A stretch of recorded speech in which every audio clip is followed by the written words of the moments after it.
अस्सलामु अलैकुम वरहमतुल्लाह नहमदुहु व नुसल्ली अला रसूलिहिल करीम अम्मा बादु फ़ाऊज़ु बिल्लाहि मिनश शैतानिर रजीम बिस्मिल्लाहिर रहमानिर रहीम।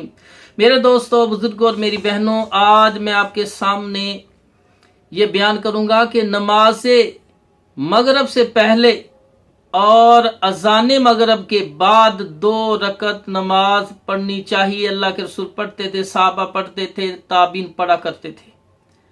सही बुखारी और सही मुस्लिम शरीफ में हदीस है। हजरत अब्दुल्ला बिन मुगफ्फर रजी अल्लाह ताला अन्हो बयान करते हैं कि रसूलुल्लाह सल्लल्लाहु अलैहि वसल्लम ने फरमाया कि नमाज मगरब से पहले 2 रकत नमाज पढ़ो, 2 रकत नमाज पढ़ो, 2 रकत नमाज पढ़ो। 3 बार फरमाया, चौथी बार फरमाया जिसका जी चाहे।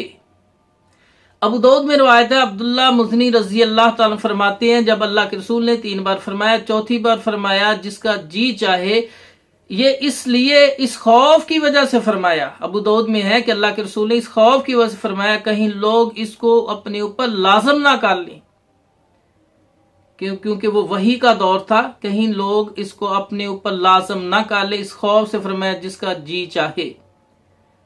सही इब्न हिब्बान हदीस नंबर है 617। अब्दुल्ला मुज़नी रजी अल्लाह तआला बयान करते हैं, मैंने नबी करीम सल्लल्लाहु अलैहि वसल्लम को मगरिब से पहले 2 रकत नमाज पढ़ते हुए देखा।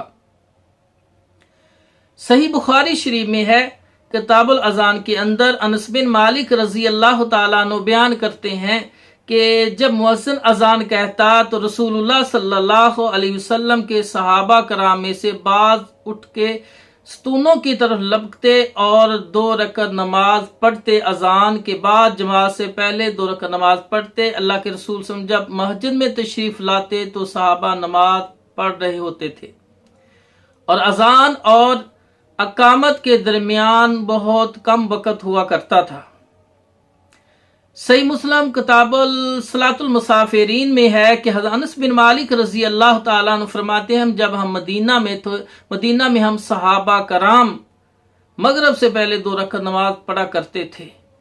अगर कोई मस्जिद में मुसाफिर आता तो वो इस कसरत से लोग इस नफलों को पढ़ते थे, इन 2 रकतों को पढ़ते थे कि मुसाफिर, बाहर से आने वाला मुसाफिर समझता कि शायद नमाज मगरिब की जमात हो चुकी है, कि मगरिब के बाद जिस तरह 2 रकत पढ़ी जाती हैं, कसरत से लोग पढ़ते हैं, इसी तरह पहली 2 रकतें इस कसरत से पढ़ते थे कि मुसाफिर, आने वाला मुसाफिर ये समझता शायद नमाज से मगरिब हो चुकी है, मगरिब की जमात हो चुकी है।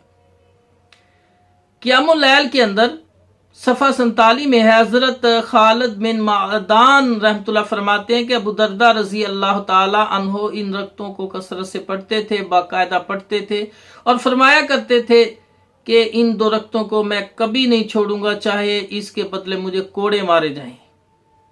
क़ियामुल लैल सफ़ा 48 में है, जो ताबीन मगरिब से पहले इन रकतों को बाकायदगी से पढ़ा करते थे उनके नाम लिखते हैं। क़ियामुल लैल सफ़ा 48 में इमाम अब्दुर्रहमान बिन अबी लैला, इमाम अर्ज, इमाम अराक बिन मालिक, इमाम अब्दुल्ला बिन बरीदा और इमाम सवैद बिन गफाला, इमाम हसन बसरी, इमाम सईद बिन मुसय्यब, इमाम मकहूर रहमतुल्लाह अलैह और इमाम अबैदुल्लाह बिन उमर वगैरह इन रकतों को बाकायदगी से पढ़ा करते थे मगरिब की आज़ान के बाद और जब मगरिब की जमात से पहले। तो मेरे भाइयों, अगर वक़्त हो तो इनको पढ़ना चाहिए। 2 रकत की बड़ी फजीलत है, नबी पाक का हुक्म है, आपने पढ़ी है, सहाबा ने पढ़ी है, लेकिन आपने इनको लाजम करार नहीं दिया। तो अल्लाह ताला से दुआ है कि अल्लाह पाक हम सब को नबी पाक के फरामीन पर अमल करने की और ज़्यादा से ज़्यादा नफल पढ़ने की, क्योंकि ज़्यादा नफल पढ़ने वाला बंदा अल्लाह के रसूल की हदीस के मुताबिक अल्लाह के रसूल के साथ वो जन्नत में जाएगा। जो मेरे चैनल पे नए हैं तो इस मेरे चैनल को सब्सक्राइब करें और ये बात दूसरों तक पहुंचाएं। शायद तुम्हारे कहने पर कोई बंदा, कोई मेरी बहन इस नवाफिल को पढ़ेगी तो तुम्हें भी सवाब मिलेगा, उससे भी सवाब मिलेगा और उसके सवाब में भी कमी नहीं आएगी। अल्लाह बड़ा गफूर और रहीम है। वस्सलाम।